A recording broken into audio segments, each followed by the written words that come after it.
नमस्कार। प्रजापिता ब्रह्मा कुमारी ईश्वरी विश्वविद्यालय में आज हमारे स्टूडियो में पहुंचे हैं अवध बिहारी भाई, जो लखनऊ से पधारे हैं और पिछले 36 सालों से ईश्वरीय ज्ञान में अपने समर्पित जीवन मधुबन में बिता रहे हैं। और ऐसे और भी बहुत सारे हमारे साथ महारथी हैं जो अपने जीवन को परमात्मा प्यार के पलकों में पल रहे हैं और जी रहे हैं। एक बल एक भरोसे के आधार पर अपने जीवन को जीवन निर्वाह कर रहे हैं। ऐसे महान व्यक्तित्व से हम परिचित कराते हैं। बिहारी भाई आज हमारे स्टूडियो में आए, आपको ओम शांति। बिहारी भाई, आप जब मधुबन में आए, आपके जीवन समर्पित होने का क्या लक्ष्य था? हमारा समर्पित होने का लक्ष्य नहीं था, केवल यज्ञ में सेवा करने का लक्ष्य था।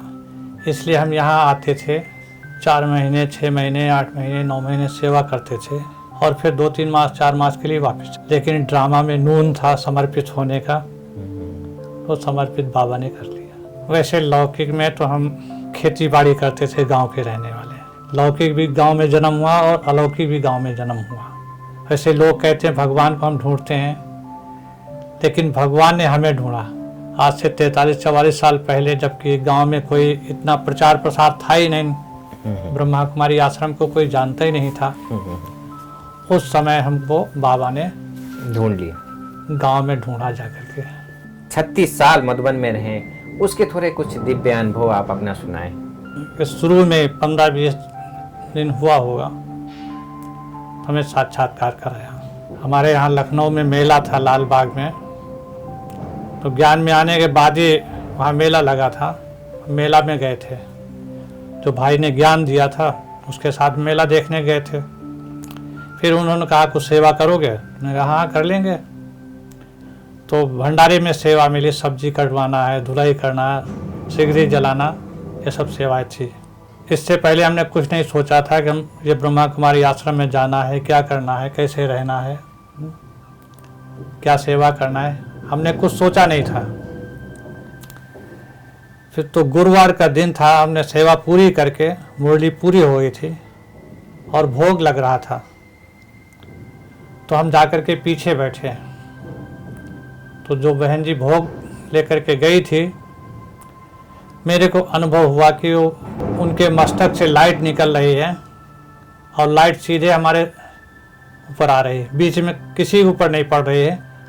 जो भी 1500 भाई बहन बैठे थे, उनको किसी के ऊपर लाइट नहीं पड़ रही है और केवल मेरे ऊपर पड़ रही है। दीदी के नैनों से? हाँ, दीदी के नैनों से। तो मेरे को संकल्प आया कि ये कोई विशेष शक्ति है जो कार्य करा रही है।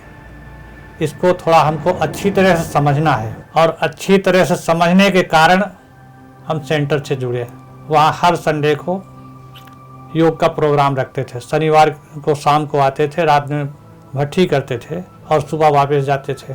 तो उसमें एक संडे को हम देख रहे हैं, तो देखते हैं कि हम पांडव भवन आ गए, और पांडव भवन में बाएं हाथ पे देखा हॉल, मेडिटेशन हॉल। तो सीढ़ी चढ़ के हम मेडिटेशन हॉल में गए अंदर। तो उस समय भाई बहनों के बीच में पट्टी पड़ी होती थी। तो देखा सामने बाबा बैठे हैं, और वो पट्टी पर जाकर के हम बाबा के सामने बिल्कुल बैठ गए। तो बाबा ने कहा बच्चे आ गए? तो हमने कहा जी बाबा। तो बाबा ने कहा बच्चे ठीक हो? तो हमने कहा जी बाबा। तो बाबा के दाहिने हाथ की तरफ एक टोकरी में एप्पल रखे थे। बाबा ने एक एप्पल उठाया, बाबा ने कहा अच्छा बच्चे अभी चेक करते हैं। तो एप्पल उठा के हमारे हाथ में बाबा ने दिया है।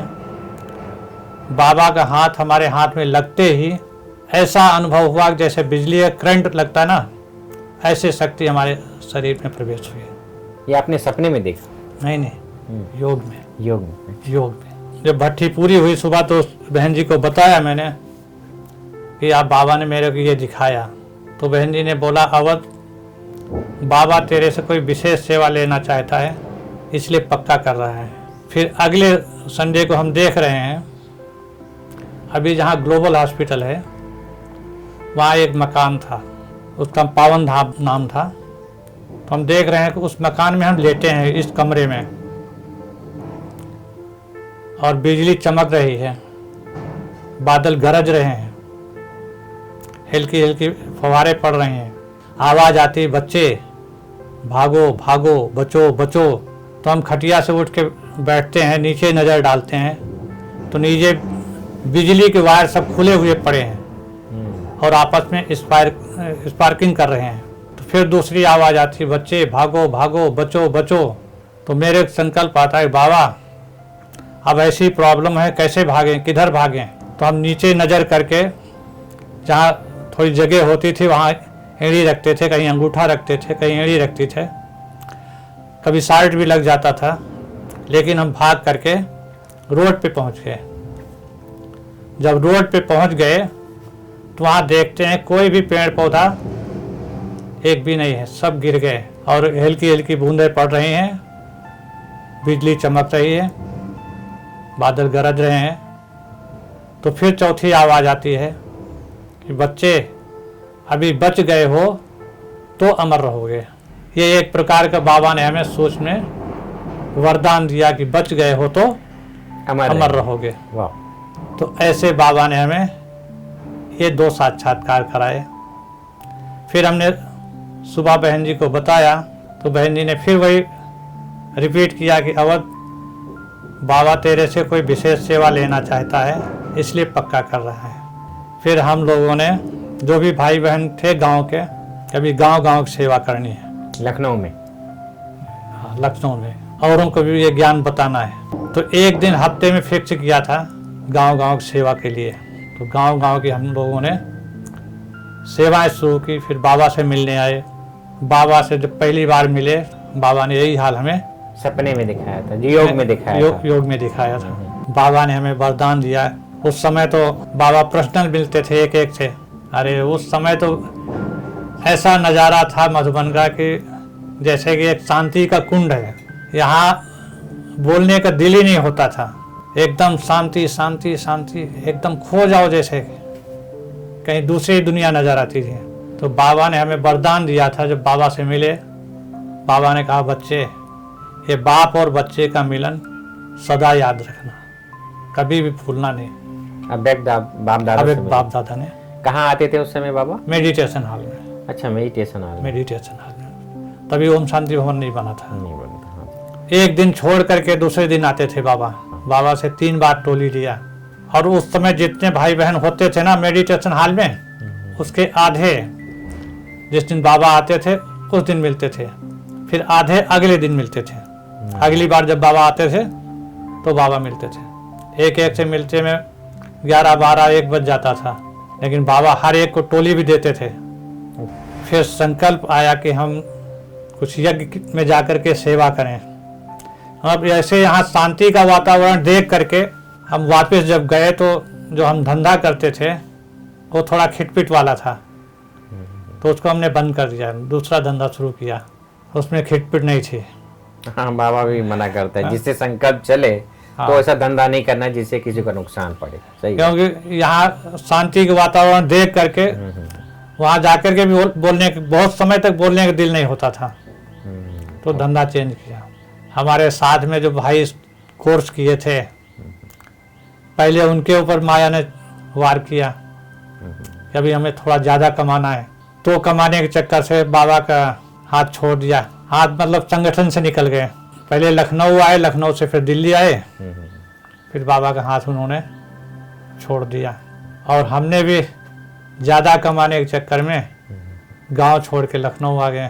तो संकल्प तो चला कि बाबा की यज्ञ में सेवा करें, लेकिन हमारा शरीर बहुत कमज़ोर था। तो हमारे यहाँ जो बड़ी भगवती दादी, हाँ, उन्होंने हमें 3 साल तक छुट्टी नहीं दिया सेवा के लिए। मधुबन आने की? मधुबन में सेवा के लिए। अच्छा। बाबा से मिलने के लिए तो छुट्टी देते थे, लेकिन सेवा के लिए छुट्टी नहीं देते थे। अच्छा। कहते थे कि तुम्हारा शरीर बहुत कमज़ोर है, तुम बहुत कमज़ोर है, यज्ञ में सेवा नहीं कर पाओगे।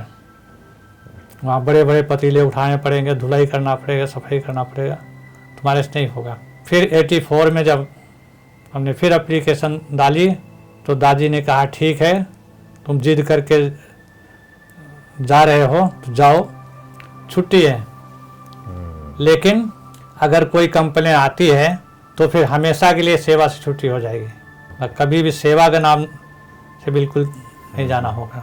तो हमने कहा ठीक है दादी। फिर जब यहाँ आए मधुबन में तो दादी शांतामणि जी से मिले, लेटर दिया। तो दादी ने भी कहा कि अगर तुम बीमार हुआ ना तो सीधा टिकट लखनऊ का मिलेगा, शांतामणि दादी। शांतामणि दादी। मैंने कहा ठीक है दादी। हिम्मत रखा तो बाबा ने सहयोग दिया, कोई भी बीमार नहीं हुआ। फिर सेवा करके वापस गए, सेवा का अच्छा रिजल्ट रहा, कोई कंप्लेन नहीं रही। 77 में तो ज्ञान में आए थे। हाँ। फिर 79 में बाबा से मिलने आए थे। 79 और इसके बाद 81 में दिल्ली में मेला था। अच्छा। तो बाबा से मिलने नहीं आए थे। फिर 82 में पिताजी आए थे मिलने बाबा से। हमारे परिवार में एक लौकिक बहन थी छोटी, तो वो भी कोर्स किया था, लेकिन ड्रामा में पार्ट उसका नहीं था। तो और पिताजी थे, पिताजी तो बहुत अथक सेवाधारी थे। उनके साइकिल में 24 घंटे पथ प्रदर्शनी, 2-4 मैगजीन और साप्ताहिक कोर्स की किताब पढ़ी रहती थी। हम लोग गांव-गांव प्रोग्राम बनाते थे ना सेवा करने का, तो प्रोग्राम फिक्स करके आते थे, फला गांव में इस दिन करना है। अच्छा। उमंग उत्साह बहुत थी। सभी भाई बहन वहाँ के उनको बजरंगी कहते थे। पिताजी को बजरंगी कहाँ पैगाम ले। तो हम पिताजी के साथ में बाबा से मिलने आए थे। बहन जी ने कहा दोनों जने आगे जाने के लिए। मैं कहा नहीं, हम तो पिताजी को बिठाने आए। बोले क्यों, पैसे नहीं हैं? मैं नहीं, पैसे हैं। बोले कपड़े नहीं हैं? कपड़े भी हैं। बोले फिर नानू नहीं करने का, चलना है। तो दोनों लोग आ गए। जिस दिन आए उसके अगले दिन तो रामलोचन भाई ने बोला कुछ सेवा करोगे? तो हमने सोचा ये होगी 1-2 घंटे की सेवा। हमने कहा हाँ कर लेंगे। बोला जाओ शांतामणि दादी से मिल के आओ, बाहर बैठे हैं। तो दादी से मिलने गए, पीछे से रामलोचन भाई भी गए। तो हमारे बोलने से पहले रामलोचन भाई ने कहा कि दादी ये भाई को हम सेवा में थोड़ा रोकें। तो दादी ने कहा हाँ, ये तो पिछली बार भी करके गया है ना, 1 महीने के लिए रोक सकते हो, छुट्टी है दादी की। तो 1 महीने के लिए हम सेवा में रुक गए। 1 महीने की जगह पे 6-7 महीने हो गए, पूरा सीजन निकल गया। अच्छा। जब हम पूछे तो भाई साहब बोलते कि हम बताएंगे बाद में जाने का। पूरा सीजन के बाद फिर। तो उस दौरान आपको कभी ऐसे घर परिवार की याद नहीं आई? 6 महीना कैसा बीता आपका? वो समय बहुत अच्छा हमको अनुभव हुआ और बहुत सीखने को मिला। जैसे कि अभी तो हम बहुत फ्री रहते हैं और पांडव भवन में पार्टी कम आती थी, लेकिन बिजी ज़्यादा रहते थे। तो हम क्लास में नहीं जाते थे, सुबह अमृत वेले के योग में भी नहीं जाते थे, क्योंकि सुबह 2 बजे आने के बाद फिर नाश्ता पूरा होने तक हम चूल्हे पर खड़े रहते थे, थोड़ी थोड़ी चाय बना करके भेजते रहते थे। तो एक बार दादी से मिल रहे थे सेवाधारी भाई बहन, शांतामणि दादी से। तो दादी ने पूछा अमृत बेला कौन कौन करता है? सब करते हैं? जो करते हैं वो हाथ उठाओ। तो जो करते थे वो हाथ उठाए। फिर बोला कि जो नहीं करता वो हाथ उठाए। उसमें हमने हाथ उठाया। तो उस समय 40-50 सेवाधारी भाई बहन होते थे, 60 होते थे, ऐसे होते थे। तो दादी की नज़र में हम आ गए। दादी ने बुलाया, बोला क्यों नहीं करते हो? तो हमने कहा दादी सेवा होती है। तो दादी ने कहा कितना घंटा सेवा करते हो? 15-16 घंटे तो हो जाती है। दादी ने कहा बस 15-16 घंटे? मैंने हाँ। तो दादी ने कहा देखो इतनी सेवा तो यहाँ के लेबर भी करते हैं, लेकिन तुम्हारे और उनमें फ़र्क ये है कि वो पेमेंट लेते हैं तो घर पे खाते पीते हैं जा कर के, और तुम्हारी पालना यज्ञ से होती है। पेमेंट नहीं लेते हो, यज्ञ से पालना होती है।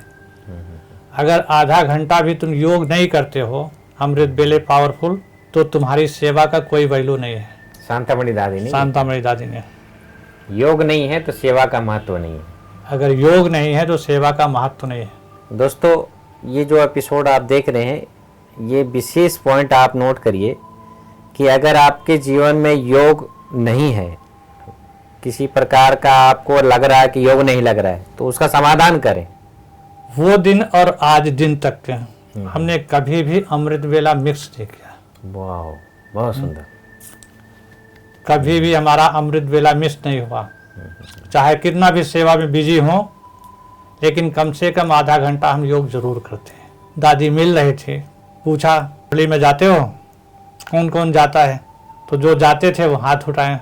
फिर पूछा कौन नहीं जाता है, तो उसमें हमने हाथ उठाया, क्योंकि हमारी उस समय सेवा होती थी। तो दादी ने पूछा क्यों नहीं जाते हो? हमने कहा दादी उस समय सेवा होती है, चाय बनाना होता है, 7 पौने 7 बजे चाय बनाना शुरू करते हैं नाश्ते के लिए। चाहे हेडलाइन सुन करके आओ, चाहे लास्ट में वरदान स्लोगन सुन के आओ, चाहे एक ही पॉइंट सुन करके आओ, लेकिन मुरली जरूर नहीं सुनना है तो पढ़ना है। अगर मुरली पूरी हो गई है तो लाइब्रेरी में जाके पढ़ने का। तो दादी ने कहा रामलोचन भाई को बोलो कि वो मुरली ला करके मुरली डिपार्टमेंट से तुमको दिया करें, या वो खुद सुनाए या तुमको दिया करें तो पढ़ा करो। तो फिर उन्होंने मुरली ला के देना शुरू किया, फिर हम मुरली पढ़ना शुरू किया। जब से आज तक हमने कभी भी मुरली मिस नहीं किया। वाह। अभी तो हम कम से कम 3 बार मुरली पढ़ते हैं सारे दिन। हाँ, बहुत बढ़िया। एक हम 2 बजे आके पढ़ते हैं दिन में, सोने से पहले मुरली पढ़ करके सोते हैं। 4 बजे चाय बना करके फिर हम मुरली पढ़ते हैं। अपने पास जो सेवाधारी भाई होते हैं उनको सुनाते हैं और पढ़ते हैं। तो तब से हमारी कभी भी मुरली मिस नहीं हुई। ये जो मुरली शब्द है ही, इसमें बहुत बड़ा रहस्य समाया हुआ है। एक गुल गुलजार बन जाता है। ऐसे ही मुरली खुद सुनना और दूसरों को सुनाना, ऐसे बगिया महक उठती है। इसके बाद हमने जो पहले बताया था कि हमारा समर्पित होने का लक्ष्य नहीं था, इसलिए हम हमेशा 2-3-4 मास के लिए वापस चले जाते थे। लेकिन कहते हैं मनुष्य का चाहा नहीं होता है। बाबा ने आपको पकड़ के रखा। बाबा ने हमें पकड़ के रखा। जब बाबा को रखना था, सभी लोग कहते थे, दादी शांतामणि जी भी कहते थे कि क्या करने जाते हो, कौन सा वहाँ रखा है जो जिसमें मोह लटका हुआ है, अभी मोह छूटा नहीं है। आत्म प्रकाश भाई भी कहते थे, रामलोचन भाई भी कहते थे। मधुवंश सेवा करके जाते थे, जब जुलाई अगस्त सितंबर में जाते थे, तो कोई भाई बहन सेंटर पे पकड़ लेते थे। जैसे कि हम एक बात बताते हैं, एक बार गए तो एक सेंटर और मकान एक भाई ने कहा इसकी देख रेख करो। दूसरे साल गए तो हमारे पेपर मिल कॉलोनी जिससे हम संबंधित थे उस पर बाबा कमरा नहीं था। तो दीदी ने बोला कि अब को बाबा कमरा बनवा के देना है, तो बाबा कमरा बनवाया। फिर तीसरी बार गए तो सती दादी जो थी ना, उनको मकान जो मिला था, तो उस मकान में बाथरूम कई थे लेकिन दरवाज़ा एक ही था। एक जाता तो दूसरा नहीं जा सकता था, तो उसमें सब बाथरूम में दरवाजे लगाए। फिर अगले साल गए तो बोला एक कमरा बना के दो। उधर भी हमारी सेवा होती थी, बाबा सेवा लेता था और इधर भी सेवा करते थे। घर तो हम 15 दिन के लिए मुश्किल से जाते थे। अच्छा, सारा आप सेंटर पे ही रह के सेवा करते थे? सेंटर पे रह के सेवा करते थे। वाह, क्या बात है। मतलब यहाँ से जाते थे और 2-4 दिन वहाँ रुक के फिर आ जाते थे। एक दिन कभी 2 दिन ऐसे घर पे जाते थे, बाकी आगे सेंटर पे सेवा करते थे। तो हम कहते थे यहाँ तो सेवा करते हैं लेकिन वहाँ जाते तो वहाँ भी सेवा होती है। इसलिए हमको शरीर से नहीं बनना है। समर्पित हो जाएंगे तो फिर वहाँ की सेवा नहीं हो पाएगी। लेकिन ड्रामा में जो मंजूर था वही होता है। सेवाधारियों को और मधुबन निवासियों को साथ में क्लास होता था। अच्छा। और भोजन में साथ में एक ही डाइनिंग में करते थे। पारिवारिक वासना आती थी इसमें। हाँ, तो परिवार की वासना आती थी। ऐसे बड़ी दादी जो थी ना, एक बार हमें रामलोचन भाई ने बॉम्बे जाने के लिए छुट्टी लेने के लिए बुलाया था। तो दादी के पास हम जब गए तो दादी का हमने बहुत बड़ा विराट रूप अनुभव किया। जैसे हमका अनुभव हो कि दादी इतना लंबी चौड़ी है, जैसे कि छत दादी का सर है और हम दादी कमर से भी नीचे हैं, ऐसा हमें अनुभव हुआ। विराट रूप। विराट रूप। तीनों लोग को नाप रखेंगे जी। और दादी हम लोगों को बहुत प्यार करते थे। कोई भी चीज़ होती थी ना तो पहले सेवाधारियों खिलाने का पिलाने का। जैसे भट्ठी होती थी तो अगर 2 दिन भट्ठी समर्पित भाइयों की है तो 1 दिन भट्ठी सेवाधारियों की होती थी। दादी हम लोग अलग नहीं करती थी, बहुत अच्छी पालना करती। अभी समय बीत गया बड़ों को बैठ करके पुरुषार्थ कराने का। अपनी दिनचर्या, अपना टाइम टेबल सेवा के हिसाब से निकाल करके खुद फिक्स करूं। तो बाबा के जो महावाक्य हैं, इसके बाद सुनने के बाद हमने अपना टाइम टेबल खुद बनाया कि हमें अमृत वेला इतने बजे उठना है, इसके बाद इतने से इतने बजे तक सेवा करनी है। जैसे कि हम उदाहरण तौर से बताते हैं अपनी दिनचर्या कि हम सवेरे 1:30 बजे अमृत वेला उठते हैं और फ्रेश होकर के हम डिपार्टमेंट में आते हैं। चाय बना के 2:45 चाय तैयार हो जाती है। फिर हम 3 बजे 3 से 4 बाबा कमरे में जाकर के योग करते हैं। फिर 4 बजे आकर के चाय बनाते हैं दोबारा। और इसके बाद फिर मुरली पढ़ते हैं, सेवाधारियों को सुनाते हैं। फिर मुरली के ऊपर चिट चैट करते हैं सेवाधारियों से। इसके बाद थोड़ा आधा घंटा वॉकिंग करते हैं। आकर के 7 बजे एक चाय बनानी होती है। 7 बजे एक चाय बना के फिर हम नाश्ता पानी जब तक पूरा नहीं होता है तब तक डिपार्टमेंट में रहते हैं। 9:30-10 बजे नाश्ता जब पूरा हो जाता है तो हम जाकर थोड़ा सा रेस्ट करते हैं। फिर 1 बजे तक, कभी 1:30 बजे तक, कभी 12:30। फिर हम जाकर के बाबा कमरे में योग करते हैं। योग के बाद फिर हम 2 बजे डिपार्टमेंट में आते हैं, सेवा करते हैं, मुरली पढ़ते हैं। कोई भाई बहन होते हैं उनसे कुछ रो रिहान करते हैं। हम 50 साल की उम्र तक तीनों टाइम भोजन करते थे, नाश्ता भी करते थे। यज्ञ में जो बनता है वही भोजन लेते हैं, कोई अलग से नहीं। 50 साल के बाद हमने थोड़ा सा चेंज किया, तो हम सुबह नाश्ता लेते थे और दोपहर का भोजन कैंसिल किया। अच्छा। फिर शाम को भोजन लेते हैं। अभी 5-6 साल से नाश्ता भी और लाइट लेते हैं, जैसे थोड़ा सा मूंग ले लिया या चना ले लिया, ऐसे थोड़ा लाइट नाश्ता लेते हैं। भोग लग जाता 6 बजे तो हम भोजन कर लेते हैं। तो हम 6 बजे भोजन करते हैं। भोजन करने के बाद 6 से 8 योग करते हैं, या क्लास किसी को हुआ तो क्लास करते हैं, नहीं तो फिर हम कमरे में जाकर के 8 बजे ना एक मुरली पढ़ेंगे, उस पर चिंतन करेंगे। इसके बाद बाबा से गुड नाइट करके 9:30 के बाद हम सो जाते हैं। और जैसे बताया, कभी चना ले लिया, कभी मूंग ले लिया, या कभी सत्तू ले लिया, तो नेचुरल 1 गिलास सत्तू ले लिया, 2-3 चम्मच सत्तू डाला 1 गिलास पानी में ले लिया, और हल्का लाइट नाश्ता हो गया। हम लोग सेवाधारी सब बाबा से मिल रहे थे ओम शांति भवन में। बाबा ने पूछा, बच्चे सेवा में थकते तो नहीं हो? तो भगवान के सामने कौन कहेगा कि हम थक जाते हैं बाबा, लेकिन वो तो जानी जानन हार है ना। तो बाबा ने कहा, बच्चे सेवा को समझ करके सेवा करोगे तो थक जाओगे। सेवा को सेवा समझ करके सेवा नहीं करो, सेवा को एक खेल समझ करके सेवा करो। जैसे बाबा ने उदाहरण दे करके बताया कि जैसे छोटे बच्चे होते हैं ना, अपने को हमेशा छोटे बच्चे समझो। बच्चा कितना भी कहीं से थका हुआ आएगा ना, अगर कोई दूसरा बच्चा खेलने के लिए बुलाएगा तो खाना भी छोड़ करके खेलने के लिए चला जाएगा। तो हमेशा अपने को छोटे बच्चे समझो और सेवा को एक खेल समझो। बाबा ने कहा, सेवा तो ये हुई पड़ी है, सेवा तो किसी से भी करा सकता है, बाप सर्वशक्तिमान है, चुटकी बजाएगा सेवा हो जाएगी, लेकिन तुम्हारा भाग्य नहीं बनेगा। तुम्हारा भाग्य तब बनेगा जब सेवा में हाथ लगाओगे।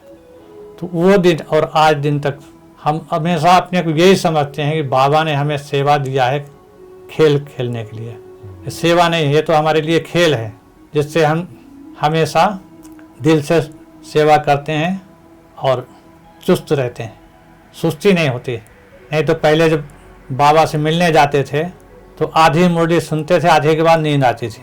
जब अभिक्त बाबा आते थे तो आधी मुरली सुनते थे और लिखते भी थे, और आधी मुरली के बाद हाथ चलता था, लिखते थे, लेकिन बाद में हम नहीं पढ़ सकते थे क्या हमने लिखा है। लेकिन जिस दिन से बाबा ने समझो वरदान दिया कि सेवा को खेल समझ करके करो, उस दिन से कभी हमें सुस्ती नहीं आई। थकान। हमारा लौकिक जन्म गांव में हुआ। गांव का जीवन तो जानते हैं कैसे होता है। गांव में हमारे यहाँ भागवत होती थी, हर साल लगभग भागवत होती थी, लोग भागवत सुनने जाते थे। और पिताजी धार्मिक किताबें बहुत पढ़ते थे, खाली धार्मिक नहीं पढ़ते थे, हर प्रकार की किताबें पढ़ते थे शाम को। तो हम लोग बैठ के सुनते थे और मोहल्ले के गांव के भी लोग 10-5 लोग आकर के सुनते थे। और तंबाकू भी पीते थे। सुबह शाम वो लोग आते थे, तंबाकू मोस्टली ज़्यादातर तंबाकू पीने के लिए आते थे। और जो पिताजी सुनाते थे वो सुनते भी थे। हम तो सोचा भी नहीं था कि ब्रह्मा कुमारी आश्रम क्या होता है, कहाँ है, वो नाम ही नहीं सुना था गांव में। बाबा ने गांव में जाकर के हमारा हाथ पकड़ा। एक भाई हमारे गांव के डॉक्टरी पढ़ रहे थे, उनको ज्ञान मिला तो उनके युगल कहने लगे परिवार में कि ये लखनऊ में रहेंगे तो सन्यासी हो जाएंगे, इसलिए इनको कुछ यही धंधा करा दो। तो उनके परिवार वालों ने उनको घर पे एक कमरा बना के दे दिया कि यहाँ तुम बैठो। तो वहीं उन्होंने अपना क्लिनिक खोला। तो एक दिन वो अपने कंपाउंडर को कोर्स करा रहे थे, पहले दिन का कोर्स, और हम कुएं में पानी भर रहे थे। हमने पिताजी को कहा कि देखो डॉक्टर के यहाँ कोई सीरियस पेशेंट आया है तो डॉक्टर को तंग कर रहा है और डॉक्टर उसको डांट रहे हैं। तो पिताजी ने कहा कि होगा कोई, पानी भर के ले आओ, अभी खाना भी बनाना है। उस दिन नहीं गए। दूसरे दिन जब फिर वो कोर्स करा रहे थे और हम फिर पानी भर रहे थे उसी समय शाम को, तो पिताजी को बोला देखो कल वाला पेशेंट आज फिर आ गया है, वो डॉक्टर को तंग कर रहा है, वो डांट रहे हैं। पिताजी ने कहा कि जाओ देख के आओ, पानी मेरे को दे दो, हम खाना बनाए, तुम जाके देख के आओ। पेशेंट को देखने के लिए गए थे कि कौन सा पेशेंट है जिसको डांट रहे हैं। वहाँ पेशेंट तो कोई था ही नहीं, डॉक्टर और कंपाउंडर दो ही थे। हम गए तो बोला बैठो, तो बैठे तो हमारा दूसरे दिन का कोर्स हो गया। फिर तीसरे दिन हम समय निकाल करके गए, तो इस तरह से 7 दिन का कोर्स हो गया। लेकिन आगे क्या करना है वो हमने कोई निर्णय नहीं किया। 7 दिन का कोर्स कंप्लीट हो गया तो उन्होंने कहा कि एक 3 पेज की बुलेटिन आती है। उस समय मुरली 3 पेज की जाती थी, तो आज 10-15 मिनट लगते हैं पढ़ने में, बहुत अच्छी अच्छी बातें होती हैं, टाइम होगा तो आना। तो 3 पेज की बुलेटिन सुनने हम जाने लगे। तो 4-5 दिन हुआ होगा, एक सेवा समाचार गया था कि इतने लोगों ने मेला देखा, इतने लोगों ने शिविर किया, इतने लोगों ने फार्म भरा, इतने लोगों ने बीड़ी छोड़ा, इतने लोगों ने शराब छोड़ा, इतने लोगों ने मीट छोड़ा, आदि आदि जो भी व्यसन थे। डॉक्टर कहने लगे कि ये तो हम लोग खाते पीते नहीं हैं। कंपाउंडर कहने लगे आप नहीं खाते पीते, तो हम भी नहीं खाते पीते हैं। हमारी तरफ देखा, आप भी नहीं खाते पीते होंगे। तो हम बीड़ी और सिगरेट, तंबाकू, चर्च, गांजा ये बहुत पीते थे लौकिक जीवन में। तो हमने हाँ और ना कुछ नहीं किया, लेकिन उसी समय हमने संकल्प किया कि आज से मैं नहीं खाना पीना है। वो दिन और आज फिर संकल्प ही नहीं आया। और जो हमने तंबाकू बना के रखी थी वो पिताजी पी के दोबारा उन्होंने नहीं बनाया, उन्होंने भी कोर्स किया और ज्ञान में चलने लगे। नहीं, ये जो कहते हैं कि हमसे छूटता नहीं है, हम ये नहीं मानते हैं। वो छोड़ना नहीं चाहते। जो चाहते हैं कि हमको छूटता नहीं है, वो छोड़ना नहीं चाहते हैं। यस। क्योंकि हमारा प्रैक्टिकल अनुभव है कि हम दिन में 25 से 30 बीड़ी पीते थे, इसके बावजूद भी हुक्का पीते थे, तंबाकू। शाम को 4-6-8 पापा भी और हम दोनों पीते थे, और शराब भी पीते थे, गांजा भी पीते थे, भांग भी खाते थे। हर चीज का मेरे पास अनुभव है। जो ये कहते हैं कि हमसे छूटता नहीं है, हम उनको कहते हैं कि आप छोड़ना नहीं चाहते हैं। हम उनको कहते हैं कि जब शरीर छूट सकता है तो ये क्या चीज है। आप चाहें तो छूट सकता है। तो मुरली के आधार पर वो व्यसन का आपने त्याग कर दिया। मतलब उस सेवा समाचार के सुनते ही हमने संकल्प किया आज से हमें नहीं लेना है, बस नहीं लेना है। वो दिन और आज दिन तक हमने न गांजा देखा, न तंबाकू, न बीड़ी, न सिगरेट, बहुत सुंदर। न शराब। नहीं तो कभी हम एक दिन में 3 बोतल पी जाते थे। तो ये मना घर परिवार में ऐसा कुछ आपको ऐसा कि ये शौक था आपका पीने का? नहीं, ये शौक नहीं था, ये हम व्यसन नहीं समझते थे, परिवार में व्यसन नहीं समझते थे। अच्छा। गांव में जो था ना, हाँ हाँ, इसको व्यसन नहीं, एक मतलब रीति रिवाज है, रीति रिवाज, खातिरी करना। खातिरी करना हुआ। ओके। गांव में कहते हैं कि खराब नहीं मानते थे? खराब नहीं मानते, अच्छा। तो इसको व्यसन नहीं मानते थे। लेकिन व्यसन तो तब माना जब बाबा का ज्ञान मिला। ज्ञान मिला। इसके बाद आपको बताया ना कि हमारे ज्ञान के प्रति कैसे वो भावना जागृत हुई, जब हमें बाबा ने वो लाइट का साक्षात्कार कराया। और उसमें मेला में भोग लग रहा था और साक्षात्कार मेरे को हुआ भोग के समय। तो हमारे अंदर ये विचार चला कि ये कोई बहुत बड़ी शक्ति है जो कार्य कर रही है, इसको हमें अच्छी तरह से समझना है। उस समझने के कारण हम इस सब कुछ त्याग कर दिया और बाबा के यज्ञ में आ गए और सेवा कर रहे हैं। श्रोतागण, जो आप इस एपिसोड को आप देख रहे हैं, ये एक बहुत बड़ा हमारे लिए एक प्रेरणा है कि हम जो व्यसन, जो बीड़ी सिगरेट तंबाकू गुटखा खाते हैं और वो चाहते हैं नहीं छूट रहा है, उसके लिए आपको खुद अपनी चाहना बढ़ानी पड़ेगी और नारायणी नशा चढ़ाना पड़ेगा। ये ज्ञान और योग की जो पटरी है उस पे चलकर, जैसे हमारे अवध बिहारी भाई ने अपने जीवन को किचड़े से निकालकर अपने आप को, अपने इस ब्राह्मण जीवन को उजागर किया, बाबा के काम आ गए, भगवान ने खुद अपने नयनों में बैठा के चला रहे हैं और सेवा इनसे करा रहे हैं, इनका भाग्य बना रहे हैं। दोस्तों, मैं ये चाहूँगा कि आप भी अपने जीवन में रहकर, अपने स्थान पर रहकर, अपने घर गृहस्थ में रहकर निर्व्यसनी बने और परमात्म प्यार का जो इन्होंने अनुभव किया है उसके बारे में हम थोड़ा चर्चा करते हैं कि कैसे परमात्मा जो निराकार है उसकी अनुभूति हम अपने जीवन में कैसे करें। भ्राता जी, जैसे मेडिटेशन राजयोग कहते हैं कि राजयोग से ही हम राजाओं का राजा बनते हैं। बहुत सारे योग हुए, हठ योग हुए, पतंजलि योग हुआ, तो आज जो बड़ी बड़ी माताएं ये सब नहीं कर पाती हैं जो योगा में, पतंजलि योगा में कहा गया है। बाबा आया तो ये राजयोग के बारे में जो बताया, और आपने उस राजयोग को कैसे आप यूज करते हैं अपने ऊपर। बाबा ने बताया अनेक प्रकार के हठ योग है, प्राणायाम, टांग पर टांग चढ़ाना, सांस चढ़ाना, लेकिन भगवान हमें सहज राजयोग सिखाता है, वो है योग।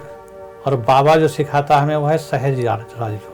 जैसे कि हम शास्त्रों में भी पढ़ते थे कि कर से कर्म करो विज्ञाना और मन राखो जहाँ कृपा निधाना। सिर्फ पढ़ते थे लेकिन उसका अनुभव नहीं करते थे। लेकिन जब बाबा ने हमें बताया कि बच्चे खाते पीते उठते बैठते चलते फिरते मुझे याद करो, तो वो टॉपिक याद आया जो शास्त्रों में हमने पढ़ा था कि ये है सहज राजयोग। इस राजयोग को तो सब कर सकते हैं, चाहे बूढ़ा हो, चाहे बच्चा हो, चाहे युवा हो, इसको सब कर सकते हैं। इसमें कोई मेहनत नहीं है, सिर्फ मेहनत ये है कि पहला पाठ पक्का करना, मैं आत्मा हूं, देह नहीं हूं, ये तो मेरा वस्त्र है। अगर ये पाठ पक्का हो गया तो योग बिल्कुल सहज हो गया। बाबा ने यहाँ तक के बता दिया कि अगर तुम्हारा योग नहीं लगता है, बाबा के मिलन का कोई अनुभव करो। बाबा ने जो तुम्हें वरदान दिया उसको स्मृति में लाओ, मधुबन को याद करो, ये भी योग है। तो योग माना योग को कह करके हम कठिन न बना दें। योग तो हमारा बहुत सहज है। हमारे से एक सन्यासी जी ने पूछा, हमारे लौकिक गुरु अयोध्या के थे, तो हम उनसे करीब ज्ञान में आने के बाद 27 साल के बाद उनसे मिले। शाम को 7 बजे उनके पास गए तो अकेले बैठे थे, उनको प्रणाम किया तो उन्होंने हमारे से प्रश्न पूछा कि आप लोग कहाँ से आए हैं। आपने बताया कि हम प्रजापिता ब्रह्मा कुमारी ईश्वरीय विश्वविद्यालय से आए हैं, माउंट आबू से। आपको पहचान नहीं पाए हो? माउंट आबू से आए हैं। कहा हाँ। तो उन्होंने कहा आप किसको मानते हैं? तो हमने कहा कि हम महाराज जी शिव को मानते हैं। तो उन्होंने कहा ओ भोले शंकर को? तो मैंने कहा नहीं महाराज जी, भोले शंकर को नहीं मानते हैं। तो उनके शरीर में थोड़ा सा झिझक ऐसे ही मालूम हुए, मेरे को अनुभव हुआ। तो हमने कहा महाराज जी, हम और आप अनेक बार पढ़े होंगे कि बिन पग चले सुने बिन काना, कर बिन कर्म करे बिन नाना, आनंद रहित सकल रस भोगी, बिन वाणी वक्तावड़ जोगी। मैंने वो आप परम शक्ति को मानते हैं? हमने कहा जी महाराज, उस परम शक्ति को मानते हैं। कहने लगे बैठो, मेरे को अच्छी तरह समझाओ, मैं आपका शिष्य बन जाऊंगा। हमने कहा महाराज जी, हम शिष्य बनाने नहीं आए हैं, हम तो सिर्फ आपके दर्शन करने आए थे, आपने पूछा तो बता दिया। तो बोले फिर आप योग समाधि कैसे लगाते हैं? तो हमने कहा महाराज जी, हम योग समाधि लगाते नहीं हैं। बोले क्यों? हमने कहा महाराज जी, अगर किसी से कोई परिचय न हो, किसी से कोई लेन देन न हो, किसी से कोई संबंध न हो, कोई किसी को याद नहीं करता है। इसलिए शास्त्रों में कहा है कि स्वार्थ लाग करें सब प्रीति, और सुर नरमुन सबका यारी थी। बगैर स्वार्थ के कोई किसी को आजकल याद नहीं करता है। तो बोले फिर? हमने कहा महाराज जी, श्रीमद् भगवत गीता के फर्स्ट पेज पर लिखा हुआ है हमारे उनके संबंध। तुम्हें माता च पिता, तुम्हें बंधु च सखा, तुम्हें विद्या द्रविणम, तुम्हें देव मम देव दे। तो हम उन संबंधों से उनको याद करते हैं, ना कि हम बैठ कर के योग समाधि लगाते हैं। तो कहने लगे कि आप खड़े खड़े लेक्चर दे रहे हैं, आप बैठ करके मेरे को समझाइए, मैं आपका आज ही शिष्य बन जाऊंगा। तो हमने कहा नहीं महाराज जी, आप पूछ रहे हैं, हम उसका उत्तर दे रहे हैं, बाकी ऐसी कोई बात नहीं है। तो हम उस प्रकार से बाबा को याद करते हैं संबंधों से। कभी हम बाप के रूप में याद करते हैं, कभी भाई के रूप में याद करते हैं, कभी सखा के रूप में याद करते हैं। और दूसरी बात, हम हमेशा अकेले रहते हैं, तो हमारा जो दिनचर्या बनी हुई है ना, डिस्टर्ब नहीं करता है। तीसरा है नहीं, मैं और बाबा, बस मैं और मेरा बाबा। जैसे हम वॉकिंग करने निकलते हैं, उस समय भी हम अकेले जाते हैं, बाबा को साथ में ले करके। जैसे बाबा ने हमको प्रोग्राम दिया था 2010 में, ऐसे दिया था कि बच्चे 24 बार याद करो, 12 बार ज्योति बिंदु स्वरूप और 12 बार फरिश्ता स्वरूप का अभ्यास करो। तो लिंक हमारा आज तक की टूटा नहीं है। 8 बार सुदर्शन चक्र फिराओ 5-5 मिनट।